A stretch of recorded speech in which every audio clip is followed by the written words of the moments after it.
Hi.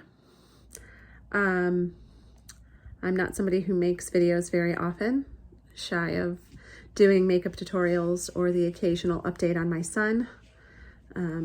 So bear with me.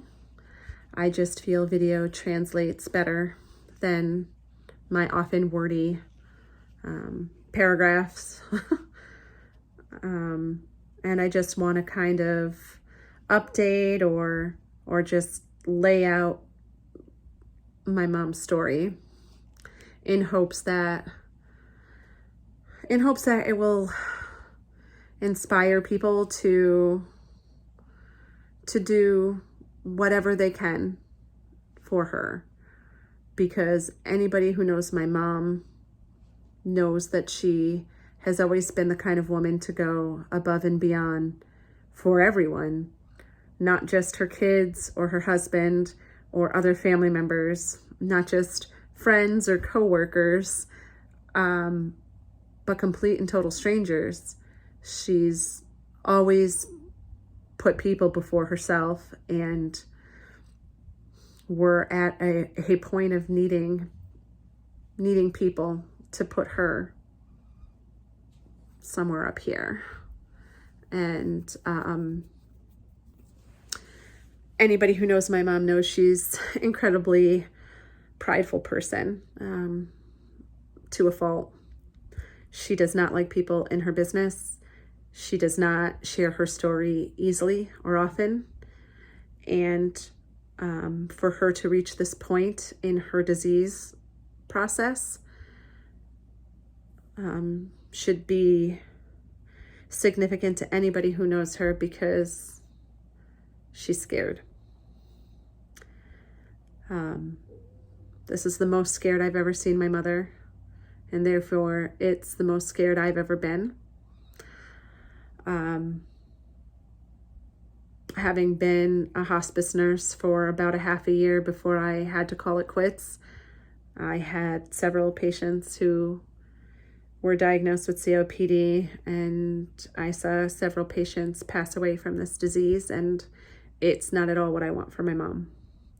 So when we ask people to really try to take the story into their hearts and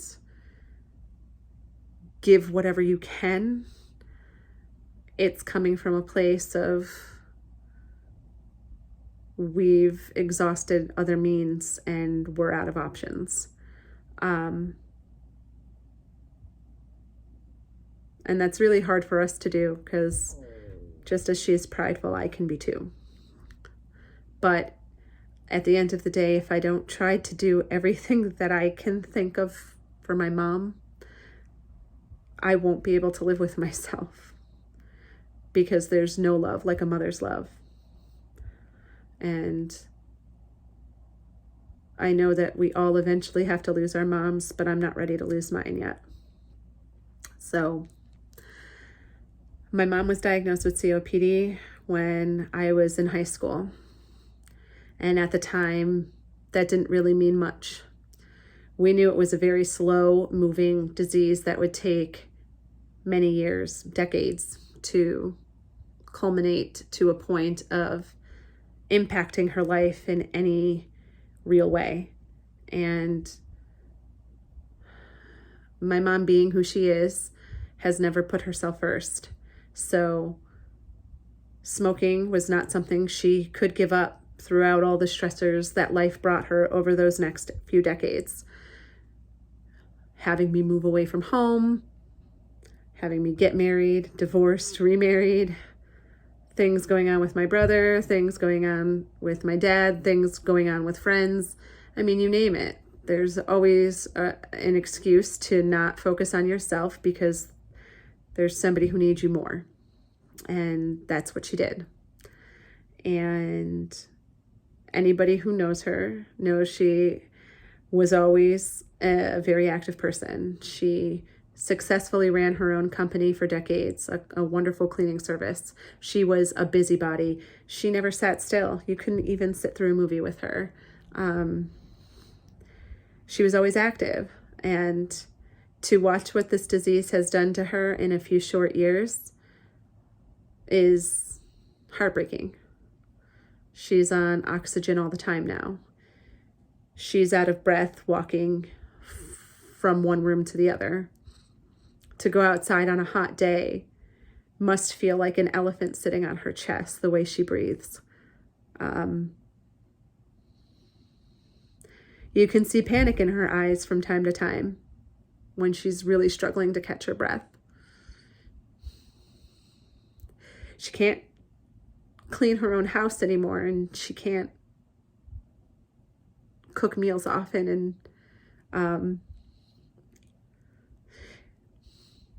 and I know her mind spins when she thinks about the appointments she has to make it to, because she knows how exhausted she's going to be after it, how much it takes out of her to come for a visit, how much she hates that she can't help me with Liam and be as present in Liam's life as she was with the twins, who she helped me with all the time. So to watch the strongest woman I know have a life that isn't worth living is one of the most painful things I will ever have to go through.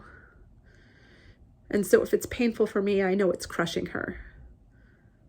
And it's taken a lot for her to get to the point to let me talk about these things and to put her story out there. But just as I've said, she's the most scared I've ever seen her. I can also tell you she's the most willing and ready person I've seen her be in a long time. That glimmer of hope. She's been doing rehab. She's been going to all of her appointments, including the ones in Boston. She's been meeting all these milestones and was finally approached to say that they think that she could very well be a candidate for a lung transplant, which, again, is its own set of hurdles. We're going to have to jump over one at a time. But the biggest blow right now is that for her to even start her process, she needs about $20,000 in dental work.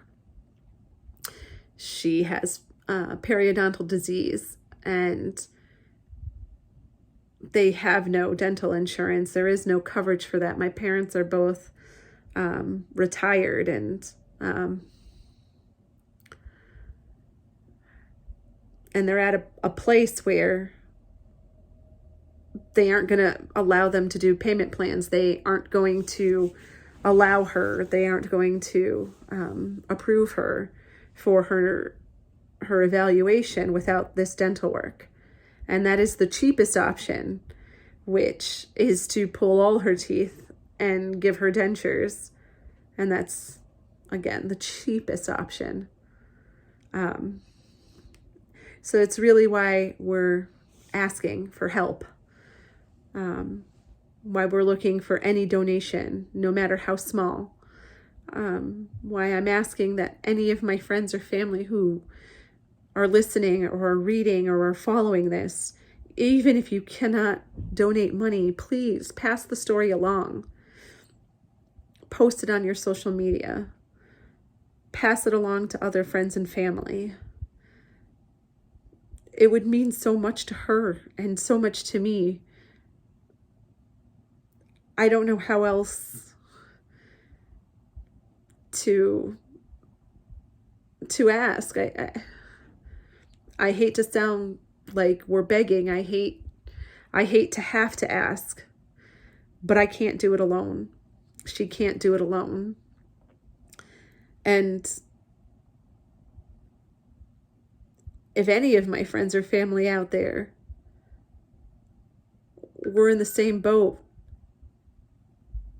I would give, because outside of losing a child, and maybe outside of losing a spouse, losing your mom for many is the hardest blow.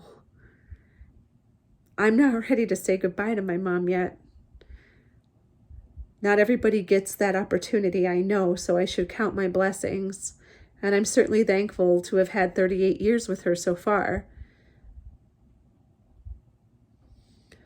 But if there's a way, I'm going to do everything that I can to try to make it happen.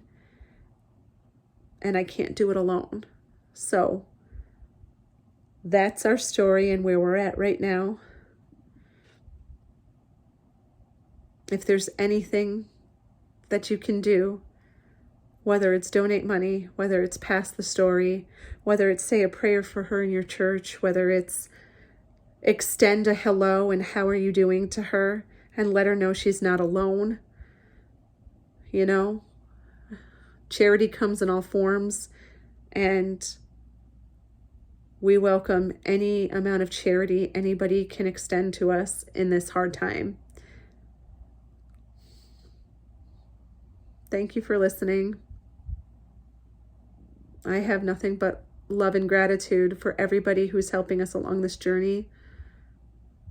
I will return it tenfold to anybody that I can. Thank you.